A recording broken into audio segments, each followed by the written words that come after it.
We're seeing the fires, we're seeing the oceans, we're recognizing that this is real.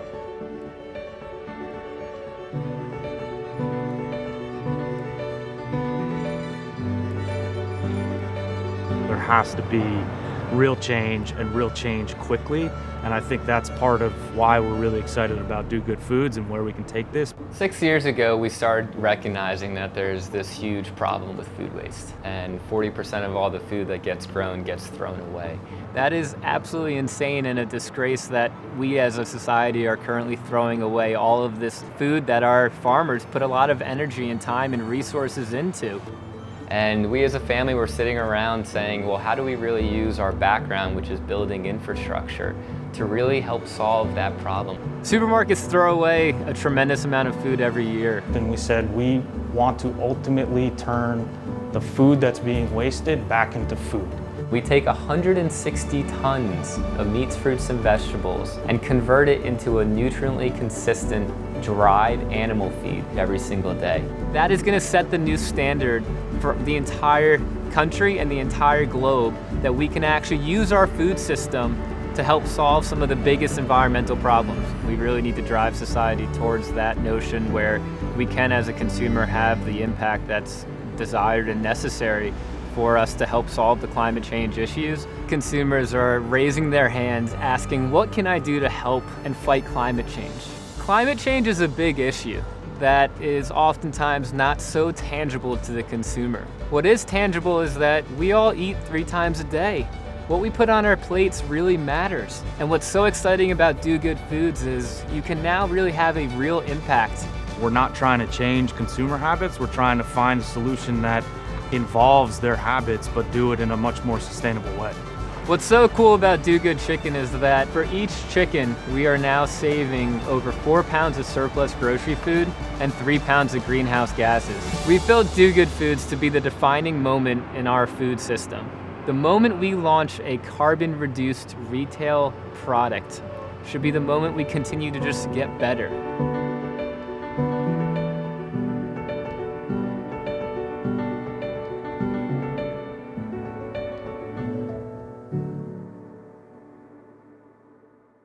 Hi everyone, my name is Danielle Nierenberg and I'm president and co-founder of Food Tank, which is a research and advocacy organization devoted to telling stories of hope and success in food systems. And that's what we're going to do today. It's my honor and my pleasure to be hosting today's discussion about Do Good Foods. And I want to welcome all of you who are watching online and remind you to please put some questions in the chat function, and we'll get to them, as many of them as we can during the Q&A portion of our event. As we just saw in the video, Do Good Foods is creating an economically viable and scalable solution that can address some of our most pressing environmental and social challenges, while also helping farmers and consumers. I have to admit that I am not unbiased when it comes to Do Good Foods. It's a company that I've been following since I first met Justin and Matt Kamine several years ago. I know that they are passionate thinkers and doers who want to change business as usual. So we'll spend the next 30 minutes talking about how the private sector has this incredible power and this incredible opportunity and responsibility to prevent food waste and help solve the climate crisis. It's now my pleasure to introduce our panelists. I will ask them all to briefly introduce themselves after I say their names. So Justin and Matt, please go first. Sure. Well, thank you for having us. So Justin Kamine, one of the co-founders and co-CEOs of Do Good Foods. I head up all of the business development, sales, and marketing. So nice to have you here. Thank you. Thanks for having us. Matt Kamine, one of the co-CEOs, co-founders. My main role is overseeing all of our project development, engineering, construction, and operations for the company. Wonderful. Thank you so much. Next, we have the wonderful Veneman, who's been a U.S. Secretary of Agriculture, the director of UNICEF, someone I've admired forever. Thanks so much for being here, Anne. Well, thank you. It's a pleasure to be here, and I've been for some years an advisor to Do Good Foods. And as you said, I've served in various positions in government, including as U.S. Secretary of Agriculture, also as California Secretary of Agriculture, and then later as the Executive Director of UNICEF. Thank you so much, Anne. Next, we'll hear from the amazing Sam Kass, who can do anything from being a nutrition advisor to a presidential administration, to chef, to entrepreneur, and now an investor. Yes, great to see you as always. Sam Kass, so I lead up strategy for Do Good Foods. I did lead nutrition policy in the Obama administration and was the director of Michelle's Let's Move campaign, and was also their chef. So super excited. Been working on this for many years now, and we're finally getting ready to launch, and couldn't be more excited about what we're doing at Do Good. Absolutely. So great to see you, Sam. And finally, last but not least, my favorite food waste warrior. He's also a chef. I don't know if you've heard. Tom Colicchio. Thank you, Danny. Tom Colicchio. I'm the chef and owner of Crafted Hospitality, also the executive producer of Top Chef and an advisor to Do Good Foods. Thank you all so much for being here. I think this is going to be a great conversation. I just want to dive right in. And Justin, I want to start with you. We all know by this time that food waste is a problem, but can you really frame this up for us and tell us why it's a problem? Sure. So as we all know, to your point, 40% of the food that gets grown gets thrown away. If food waste was a country, it'd be the third largest greenhouse gas emitter. But relating that to the consumer, it's as if you walked into a supermarket and bought 5 bags of groceries and threw 2 of them away. And so it's a complete disgrace that we operate through society. And so our background as a family, as we'll get into, is that we built about $4 billion worth of infrastructure in energy and telecom and renewables. And we wanted to really utilize that expertise to focus it onto a major problem that we saw, which was food waste. And how do you create an infrastructure solution that's economically viable and scalable so that we can work with the largest retailers and supermarkets, we can work with the farmers and make it economically viable, and actually engage with the consumers into creating this entirely closed loop system. So with Do Good Foods, and as we'll get into, the whole focus there is that the future of food is climate. It has to be. Absolutely. We need to change the way our current system operates. And we need to engage with the consumers to actually empower them to buy the products that they know and that they love, that now have a net positive impact on the world. For sure. Where they can really fight food waste and combat climate change by purchasing the right Do Good Foods products. We see that as really the future of where food can really go. Absolutely. It takes such a big problem and gives consumers a way to handle it. And I love that you mentioned, that this is a disgrace that we're wasting so much food. It's not only an environmental problem, it's a moral conundrum that we all face. And I'm wondering why focus on supermarkets and getting them involved with all of these other players. Yeah.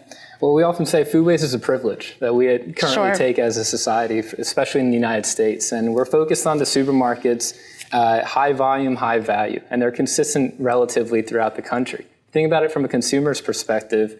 Anyone can walk into pretty much any supermarket across the country at any time, anytime throughout the year, and you can pretty much get all the same product.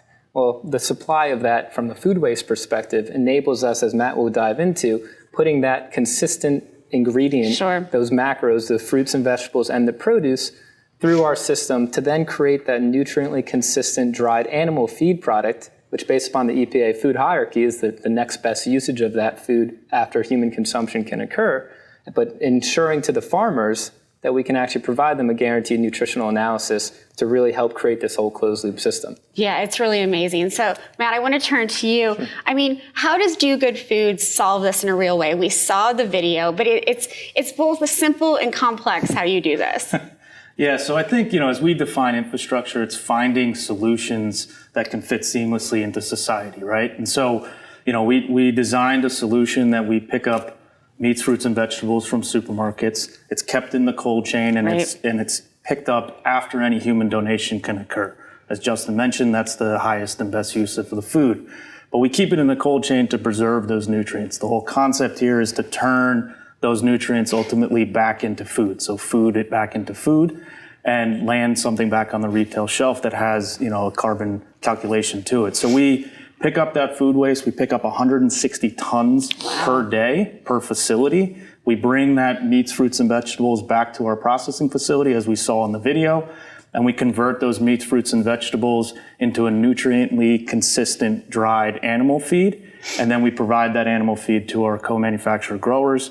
They then convert that into our retail products and our food service products, and that's how we close the loop where we turn that food waste back into a retail and food service product. You make it sound so easy, but this was years in the making.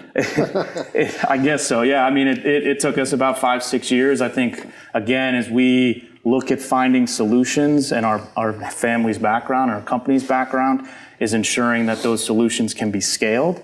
And so the whole design of this opportunity and the facility that we have in Fairless Hills, Pennsylvania, is designed to replicate itself, right? And so we found and engineered solutions and different construction areas and other things for us to replicate this quickly throughout the country. Absolutely. And before I talk about that a little bit, it is so great that you're a family company that's been doing this for such a long time.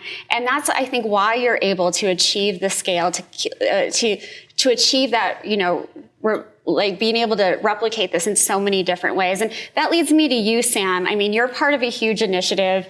It's a really large scale and very ambitious project called Champions 12.3, which is inspiring, you know, international action on solving food loss and food waste. Yeah. How does this company's work, how does Do Good Foods work help achieve that? United Nations 12.3 Champions is an incredible group run with, partnership with the United Nations to try to solve this on a global basis. And this issue plays out in different ways in different parts of the world. And I think what's different about what we've been building at Do Good is the scalability. And, what really got me on board about 6 years ago was you see lots of amazing companies doing a lot of amazing things in this space. And normally it's food people who are passionate about it, who try to figure out how to build something big. And what was different is that these were people who could build really big things, trying to apply it to this issue that had largely been smaller solutions and ones that couldn't really scale in the way that current supply chains operated, the way our food system is set up today. And that's the difference. And so I think we actually see a very clear path to solving the vast majority of retail-based food waste, which depends on you cut the numbers, is like 25 to 30% of the food waste footprint, in the foreseeable future, within a decade. And that's a big deal. And so if you start thinking about how we replicate those solutions on a global basis, this is an approach that can be replicated just about anywhere in the world, certainly in the developed world. Absolutely. We could really make a massive impact, both from a footprint standpoint and from a waste standpoint. And so that's what it's all about. And if everybody tries to figure out how to build these solutions, across the value chain, we could absolutely say we've eliminated the vast majority of waste throughout from start to finish. And so proud of what we're doing, proud of what we're started. Yeah, you should be proud. And I think you brought up a really interesting point, that it's not just food people who are involved in this. It's bringing together a range of actors who are really part of this and need to be. It can't be just food people who are involved. No, I mean, we're going to need different technologies, different know-how. And what's different about the Kamines is they know how to build big stuff really efficiently. They know how to get capital in really efficiently, then how to leverage that into really big projects that can solve big things. Sure. And that was what's really different. We've been missing that. And so that know-how that was developed in telecom and solar and cogen operations had nothing to do with food is now being applied in a different way. And that's what innovation looks like. It's not always like some new crazy breakthrough technology. Most often it's taking a technology that's existed somewhere and applying it in a different way. So they're applying their know-how over decades in a different way, and that's what's pretty exciting. And I think is going to be a real difference maker. And when you get the right foundation, God, the amount of incoming we're getting from retailers and brands and food service operators and just humans who are passionate and want to get involved, the momentum is building, and once we have momentum on these issues, there's nothing that could really stop us. And that's what starts to happen, and that's what's exactly happening. Well, on that point, I mean, Justin and Matt, was there an aha moment where you said to yourself, oh, we can really be big players in solving this problem? I think it was the recognition of getting amazing people like this on board, and to Sam's point, the recognition that we can actually do this at scale. Sure. And then really the capability to link the collection of the food waste and make it economically viable for not only the retailers that are throwing it away, but also for the farmers that are growing the product. Right. And then that final link to the consumers. And I think looking back over the past 2 or 3 years, we've seen consumers now at an astounding rate, 80+% of them, raising their hands saying, what can I do to help? How do I fight climate change? Sure. but I don't necessarily want to just do something completely different out of my lifestyle. Right. I still have kids. I gotta cook dinner. I gotta do whatever. Yeah. And now you can actually, by simply buying a piece of chicken, real chicken and have real impact. And that's so unique and so powerful in that messaging of really now fighting food waste and combating climate change from simply doing what you know and that you love in your kitchen. Sure, and I want to get into that more later. But Matt, was there an aha moment for you where like a light bulb went off? Yeah, I think it's kind of what we touched on. It's being able to link these different processes together and figure out what is the next solution to solve for, and making sure that at every step along that path that we answer whatever that solution needs to be. Absolutely. To link all of those things together, because that's really the end game, right? We need to have consumer buy-in. We need to have all of the different stakeholders buy into this solution to allow us to scale across the country and make that impact that Sam was touching on. Yeah, that interconnectedness. Can I just say, there's like 1,000 ahas and then 1,000 like, oh my God. I'm sure. This isn't going to work. Sure. Like, it all looks nice now. The brand is beautiful. There was some pivot. The plant is incredible and it's fully run. But man, this has been hard. Sure. And it's been a long journey with lots of moments where, we're like, oh God, I don't see how this is going to work. And then the next month, like, aha, we got it. We figured it out. We nailed it. And then you're like, nope, back to the drawing board. And it's, so it's been a long, windy, bumpy path, but I think we're finally figured out the model. Entrepreneurism is tough. It really is. And I'd love to bring you into the conversation. And I'm interested in hearing your thoughts. Governments in so many ways have not been able to solve this food waste issue, whether we're talking about the United States or other parts of the world. Why is the private sector, we've already heard it, but why is the private sector so important when we're talking about this? Well, as you say, we just came out of the COP meeting in Scotland, and there is so much discussion about, well, governments just can't come far enough to really make a difference. People are complaining about it's not fast enough. And especially young people are saying this. Sure. They came to COP in numbers and said, it's too much talk and not enough action. Right. And I think what we're seeing with solutions like Do Good Foods is we're seeing the private sector step up and say, this is a problem, and we're going to figure out one of the solutions to food waste. Food waste spans, a number of areas. This is one of the big areas, which is the product coming out of supermarkets. But everybody has a role to play in trying to diminish the amount of food waste there is.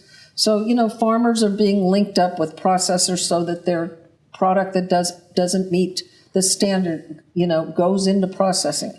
There are solutions for the developing world where a lot of the product is left in the fields or it's lost in storage. And so there's a lot of solutions, but the private sector has a key role to play. And this company is such a great example of stepping up to the plate as the private sector without government help, right, and showing the world how it can be done. Absolutely. And I'm so glad that you mentioned COP26, because young people turned out, during a pandemic in ways they had never had before. This Eat for Change coalition that was formed really called on the private sector and governments to make change. And so, Tom, you understand the activism, the consumer activism approach to all this and why it's so important. When consumers demand something, it can make real change in how you cook and how retailers react. Can you talk a little bit about that? Yeah, but, I just want to take a step back. We're only about a generation and a half, 2 generations away from when we actually really valued food. I watched my grandparents cook. They lived through a depression where food was really valuable. They didn't waste anything. I remember my grandfather would fry bacon and keep the bacon grease, and that's what he would use for oil. And somewhere along the line in the last 50 years, we just completely devalued food. And I think now consumers are going back to, they want to understand how their food is grown, the effects it has on the environment, and the effects it has on their families and their families' health. And so what's really great about what Do Good Foods is doing is that the consumer, you don't really have to do anything except go and buy chicken. It's that easy. You don't have to change your routine. You don't have to change habits. And so they're making it really, really simple for the average consumer to really engage in a meaningful way to help solve the problem. And so if you think about, going back 8 years ago, no one was focused on food waste. Right. A lot of organizations really did a great job of getting the message out there. So that piece is done. And then you saw a lot of small companies that were either making beer out of reclaimed bread, Sure. and it's all great stuff, and farmers that were actually going back now and slopping their pigs and chickens. Right. And so that was all great, and people were trying to do their part. Now, Do Good comes along and just on a much greater scale. And so this is, and I think this is just the beginning. There's probably a whole lot more, but whenever you can have the consumer where they don't have to do much, they don't have to really think about it, and they feel good about choices they're making, that's when we're going to move the needle, and that's where we are right now. Absolutely. And you bring up this really interesting point about how we devalued food for so long. Now we're valuing it. Do you think the pandemic had a lot to play in that? And for me, I feel like Do Good Foods is coming around at the perfect time, at the hopefully the end of this pandemic. Or Yeah, I agree. So many people during the pandemic started cooking at home. I was teaching Zoom classes pretty much 3 times a week. I remember. And people were, other celebrities and other people were posting on Instagram themselves cooking in their kitchen. Right. And so people started getting into food because I think part of it is early on in the pandemic, we were looking for comfort however we could get it. And food is one way of doing that. And you were able to bring your family around the table. I mean, my family, we're busy people, but during the pandemic, we were at the table every single night. Right. Which is how I grew up. I had to be at the table every Me single night. too. So it kind of felt good. And people are reconnecting with food. So this is, again, to me, this is more than just a business. This is culturally so important to where our culture needs to go to solve not only the problem of food waste, but I think a lot of other problems that are out there as well. Absolutely. Getting people around a table, that's how it starts. I love it. Matt, I want to go back to the consumers and this cultural part and bringing people together around the table. That all sounds wonderful. It sounds very idyllic. But how does it make real economic, social, and environmental change? Yeah, I think all of those factors have to play into a solution, right? And for us, 160 tons of material, of food waste every single day we're processing, right? And we're converting that then into a climate solution product and ensuring that environmental story is told, that we don't allow that food waste to go to a landfill, create methane gas. All the resources that went in to originally create that food are recaptured into the food system to ultimately be utilized. Sure. And so from an environmental standpoint, I think that's clearly what Do Good Foods is out there to hopefully provide a real solution to. And then I think go ahead. From linking it to the consumer, I think what's so exciting about this kind of whole concept and this whole approach that's literally launching this February, right? This is real, this is tangible. Yeah. This is, to Sam and Tom's point, this is about real action now that we can all engage with, where each Do Good chicken that's fed a component of our feed now saves over 4 pounds of surplus grocery food. Amazing. And 3 pounds of greenhouse gases. So now the consumer can really engage and see a quantifiable equation on the package that says, I'm actually contributing to a net positive in the world. That's right. And that's this huge unlock that we're not asking people to change their habits. We're embracing that and understanding that, where if 1 out of every 5 chicken that we all consume across society was a Do Good chicken, we would solve food waste in the next 3 to 5 years. Yeah, Incredible. the average consumer consumes over 90 pounds of chicken a year. Wow. Right? it's staggering amounts A lot of birds. of chicken. That's a lot of birds. And we really feel like we can help solve, the food waste issue by creating a retail product that has climate change, factored into it. For sure. And I think also a lot of this solution has to also be economical, and so it's economic for the supermarkets, it's economic for the growers, Justin mentioned, and ultimately it has to be economical for the consumer. We can't ask consumers to come out of pocket, especially coming out of a pandemic, and pay more for these solutions. You're not going to get that adoption that's then really scalable and creates that real impact that we're looking for. Absolutely. We often always say as a family that in order to have the greatest impact in the world, you got to make everything economically viable. And to Ann's point, coming out of COP, there's a lot of these pledges, right? 2030, 2040. We don't have time to waste. No. We got to solve these issues now, and we have the technologies that can actually be deployed at a large scale level. And we look at Do Good Foods as really being that pioneer and that innovator, saying that if its price is close to the same and it tastes the same, why wouldn't you do good? Right. And let's create and engage and create this mission as a society to really help solve a lot of these major problems. And do good now instead of 2050. You know how irritated I am by this 2050 budget. I want to talk a little bit about farmers here. And you know, as Tom mentioned before, this builds on something that farmers have been doing for centuries, feeding leftovers to their livestock. But you're doing this at a big scale that actually makes, again, that economical and environmental and social difference. Can you talk a little bit more about that and how you engage farmers in this process? Well, to Tom's point about his father, about taking the grease and everything, right? So what we're doing is reverting nature back to the way it intended to operate. When we also used to grow up on farms, we used to take our leftovers and feed it to our chickens and pigs and pets out back. They grew healthy, they grew great, and it was this closed loop system. Sure. Now we're just doing so at a large scale infrastructure level that can work with the biggest retailers across the country and upcycle all of that food in the 160 tons that Matt talked about into now a nutriently consistent dried animal feed product that can go into the existing feed mill infrastructure across the country. Yeah. And we're going to start with chicken first, but then we're going to get into a lot of other animals and a lot of other products that are all speaking the same focus of the net positive impact on the world. It's incredible. Matt, you talked about storytelling before, and I think this is all something you can answer. Storytelling is a huge component of this. You have to tell the story to retailers, you have to tell the story to farmers, and for consumers to buy this, they need to understand the story and know why it's important. So I'm wondering, you know, whoever wants to comment on this, what about the storytelling? How, you know, Sam, how are you explaining this to your family and your friends? Yeah, I mean, I think, you know, given, you know, in 2021, like, it has to be based on a true story. And I think what's really fundamentally different is that the impact and the mission of the brand is the product itself. Sure. And it's not like we're going to sell whatever we've been doing and then try to, like, put some lipstick on a pig and tell, so to speak, and tell like a nice, we're doing some nice stuff over here. Don't pay too much attention to what we're actually making, but we're going to, you know, fund some communities here and do some nice things over there. The change is made in the product itself. And the more people eat the chicken, the more impact we have. And so there's a real relationship between the company and our eaters, and together we can produce a lot of change. We can only make as much change as people will eat our chicken and our product.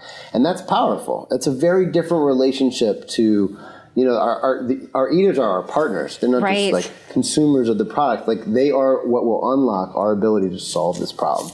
And once we have those values literally embedded in what we're producing, that's the story.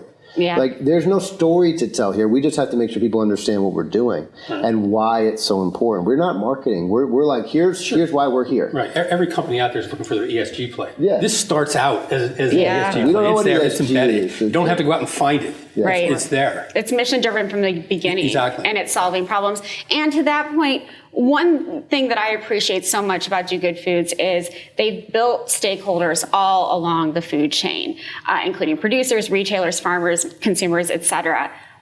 Can you dig into a little bit more about why that's important and why that's so different from other companies? Yeah, I mean, this is a solution to so many parts of the food chain. So initially, you're giving the retailers an outlet for their product that they were mostly putting in landfill, which was then causing an environmental problem, creating greenhouse gases. So you're solving a problem for them, number one. The product then comes into the process, is turned into animal feed, which helps the farmers, the producers, then create a more sustainable product. And then it comes back to the supermarkets, who now have, you know, an environmentally consistent, circular economy product to put on the shelves for the consumer. And the consumer is going to get this good product at a price that's competitive with other product of the same kind. And so I think, you know, you have so many stakeholders and you're solving multiple problems with this product. And I think, they're starting with one plant, but this can be scaled all over the country and potentially beyond. Absolutely. And I think that's the way we have to look at this. Absolutely. And to that circular economy point, I just talked to the Ellen MacArthur Foundation about their new report about how businesses really need to change. And they're talking about big businesses, but you're already doing that change. And I think big business will have a lot to learn from what's happening with Do Good Foods over the next 6 months, over the next year for sure. So Sam and Tom, let me come back to you. You both wear multiple hats. I could go through them again, but it would take the rest of this well, someone's got to cover up these heads. So, I wonder, from what you've seen and being involved with Do Good Foods, do you think that companies are learning that the planet and profit can go hand in hand like this is working? Nothing to. Yeah. If you look, Yes. I don't even know where to start with that. The answer is yes. Emphatic yes. If you look across, and this is true across the whole system, it's true for the big players, and it's true for all the up and coming. All the growth is being driven by better for you, more sustainable, healthier products. And that's in the old incumbent portfolios, and that is definitely the landscape of all the emerging brands. And it's happening because there's been a fundamental shift in attitudes and behaviors among eaters that radically is different than their parents. So like millennials and under, particularly Gen Z, is on fire about these issues. They are expressing their core values and very identity by what they're eating. And, combined, they're just under half the market already. But that's why we've seen so much change in the last, 10 years. In the next 10, we've seen nothing yet. We're just getting started. When those attitudes and behaviors are taking 60, 70, 80% of the marketplace, you're going to see change accelerate in the coming years. And those are the core values that people are looking for in the brands that they are loyal to. And it's not just because your parents drank that thing. That no longer is why your people are deciding what to drink or eat. And so that's why there's such a big opportunity here. And I think this is a real model of what a modern food company looks like. Absolutely. Yeah, brand loyalties are switching very quickly. Yeah. And people are only going to be loyal to brands if they're actually giving back. Yeah. Whether they're actually taking care of the environment, taking care of employees, and selling products that are beneficial to society. Yeah. It's no longer about something you can wear that's flashy, or something you're going to eat because it's trendy. I think those days are gone, and people are looking for something they can interact with that will have meaningful change in their life and in future generations as well. I think the one thing that is here to stay, though, is people got busy lives. Everybody got a lot of stuff going on. And too often in people who try to make the food system better, we've asked people to kind of overhaul their lives, change their behaviors, stop eating all these things. And, for some people that's been okay, and people have really transformed their lives, and that's great. But for most people, they just don't have the wherewithal to think about that kind of dramatic overall. And we also love the foods we eat. That is who we are. It's who we've been since we've been little kids. And asking somebody to get rid of everything they love is a terrible value, a terrible way to try to get somebody on your team to try to do something. I think really what's fundamentally different about what we're doing here is we're not asking people to change anything that they're fundamentally doing. You can continue to enjoy your life. You don't have to eat some crazy science project. You can just eat a delicious piece of chicken but still have the impact that you are seeking and try to have a better place in the world. And so convenience and making these solutions much easier for people is something that's going to matter for the long term. And I think that's exactly what we're doing. Yeah, you're not taking away something, you're giving people something, and they feel like it's part of their culture. And we look at this as a defining moment, right? This coming February when we launch Do Good Chicken, we're working with a lot of the major retailers and food service providers. If it tastes delicious and it's price accessible to everyone, then why not do good, right? And so this is a defining moment in our food system that we should only continue to get better and create these closed loop systems and engage with consumers in positive products that are really making a real environmentally positive change. Yeah. Absolutely. Yeah. Tom, I'm a consumer because I buy food from my home, but I also consume a lot from my restaurants. And I'm looking forward to when I can start buying Do Good Chicken for my restaurants and be able to tell that story to so many people who come in and actually, because it's every bit as good as anything I can buy to put on the plate in my restaurant as well. I'm pretty picky about what I purchase in my restaurants. And so, but again, that enables me to tell a story not only to my family, but to all the people who are coming into my restaurant as well. So For sure. You brought up this interesting point before about being able to interact with the product. And I think that's key. It's not the storytelling. It is the interaction between the consumer and the company. Well, that's the story. That really is the story. I mean, again, when you can interact with a brand and feel good about it, it's an easy choice. I mean, think about this. If you hear about how we're producing this chicken, the benefits it has on the environment, and you're going to walk down the supermarket and you're going to ignore that? Right. Why would you do that? This is a really easy choice. Again, you don't have to go to a separate place for it. You don't have to go to another store. You don't have to go to a butcher shop. If you choose to shop like that, fine. But if you just go to a supermarket, it's right there. It's going to be there for you. It's a matter of, I'll choose this one or this one. Wow, this one's saving the planet? That's an easy choice, right? Exactly. And piggybacking off of something that you said, ESG is the main focus of this platform. Yeah. Tell folks what ESG is. Environmental, sustainable governance, social governance. Thank you. But the focus on that, we have to put environment with profit and pair that together and ensure that the planet is actually in a more sustainable solution. Resources are going down, population's going up. There's a tremendous inefficiency in the middle, and we have to solve that.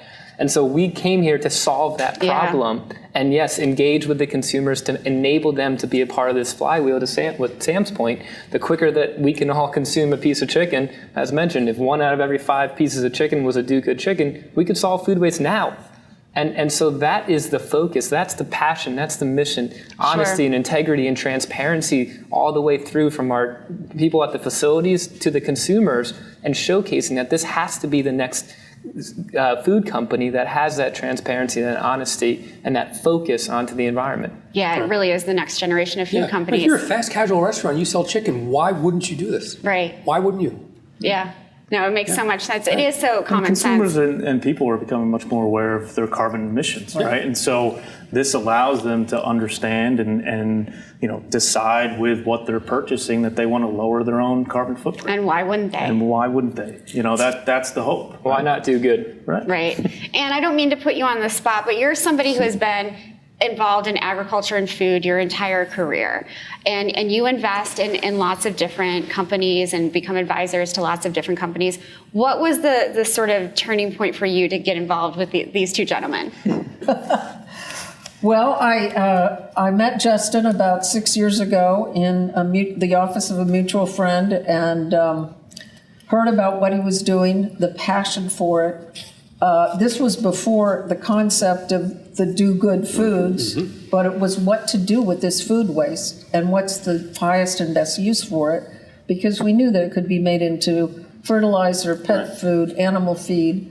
And I think to watch this journey and to be a part of it has just been incredible. And now to see the plant built, to see product coming off the line as soon as February, I think it's a very exciting process. It's an exciting product, and I think something that's really going to make a difference. And I'm very proud to be a part of it. That's so great. I've been so inspired by it, like I've said a million times, but it is really, really so different and so amazing, and it has so much potential. And we have a lot to learn from entrepreneurs like Justin and Matt in a million different ways. I'm wondering what else needs to be learned from this model. We've talked about how companies need to be mission driven, but what else do we need to learn? Well, we were talking earlier about how do we solve some of the environmental problems that are confronting us today. And I think there are a lot of entrepreneurs out there with solutions that are solving different aspects of not only the food waste problem, but the carbon problem generally, the farming issues and how to protect soil health.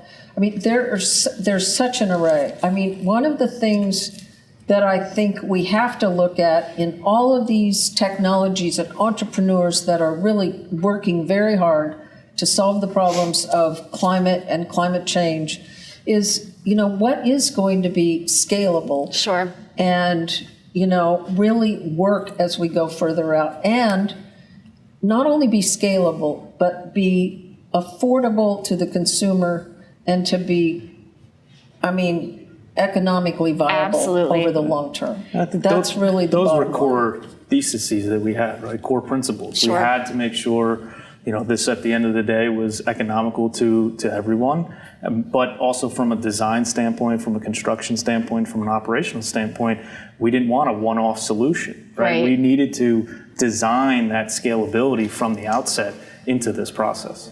Yeah, we need technologies and infrastructure that really solve for multiple problems and have multiple benefits. And I think that's key to what you're doing.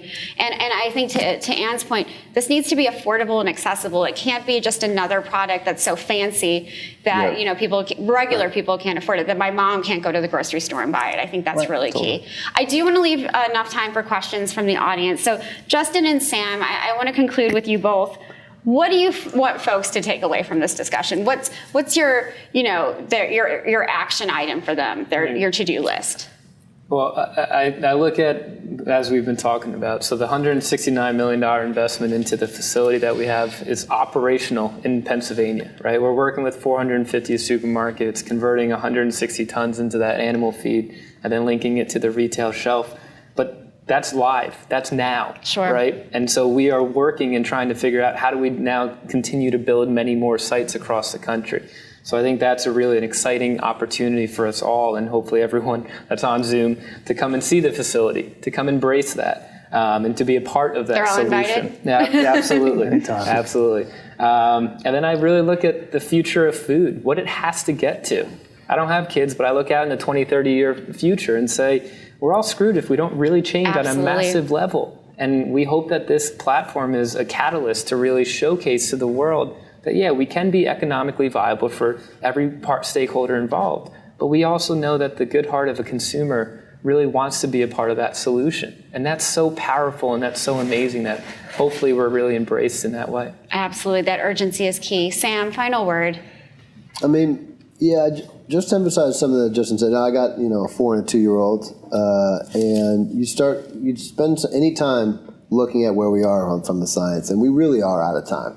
In fact, we've been out of time for about 10, 15 years, like at the end, and now we're really on the brink. And I think we all have a lot of power in where we spend our money, and putting those dollars to work. Also, our votes, but I think. Our votes, of course, matter. But I think here, particularly when it comes to food, having spent 6 years in the White House and you spent your time in government, these aren't issues that the government's actually, when it comes to what we're actually eating, have that much control over. In the end, this is a decision that we're making house by house, restaurant by restaurant, community by community. And we have the power to push change throughout the entire system by supporting and purchasing products like we're producing and many others who are doing a great job. That has ripple effects throughout the whole industry. And the minute we take off, which we will, so I guess my main ask is, come January, February, March, as we roll out to grocery stores across the country and over the next couple of years nationwide, buy the product. It's going to have a huge impact. It's going to it's not going to help build a company that's trying to really change the world, but it's going to tell everybody else that if they don't, their dollars are going to go elsewhere. And that's how we start shifting the culture and transforming the entire food system, is by supporting those who are actually making a difference, and it puts the pressure on everybody else. So we're in this together. We have no time to waste. We got to do this big and right, and that's what we intend on doing. You got to do it good. Got to do it good. Beautifully said. So now I want to turn to questions from the folks who've been watching. And this is a question specifically for Ann. Now that there is a solution to fully utilize all excess food products from retailers, is it time to push for legislation that eliminates landfill as an option for food? Good question. That is a good question. And I think most of the landfill decisions are made at a local level. Mm-hmm. So whether or not that would be appropriate for federal legislation, I'm not sure. That's a fairly technical issue. But I think we know that putting food, unused food waste into landfill does create an environmental problem. So I think whether or not it's a federal legislation issue, I think is a question, but I do think it's one from a public policy perspective that we ought to begin to discuss. I think mayors have a lot of power when it comes to this too. That could be really exciting. There's some states that are, banning organics from going into landfills, and that's gaining momentum, across different areas within the country. Sure. And I think, it's a combination of many different policy factors that create that. But yeah, I mean, I would argue that that's the worst use of food waste, is for it to go to a landfill. Whether it's federal or local, there is a legislative solution to getting waste out of landfills. Yeah. As there should be. Yeah. That's great. All right, our next question. Will your chicken be labeled with the Do Good Foods label or whatever company makes the chicken, and where will it be sold? Yeah, so Do Good Foods will be the parent company. Our first product will be Do Good Chicken. And then we are working with national retailers, major food service providers, and major restaurant chains coming this February. They will be having Do Good Chicken, and we hope that it's a forever kind of relationship with them. Great. Stay tuned. I was just going to say. For exciting announcements coming soon. In the spring, hopefully in February. No, sooner. We'll be rolling those out over the next couple months. Okay, great. All right, next question. How are you logistically picking up the food from grocery partners? Are you picking it from the grocery distribution centers or from the stores themselves? Where is the mix greater and where is it smaller? So we pick up from the individual grocery stores. So we'll pick up from 450 supermarkets on an every other day basis.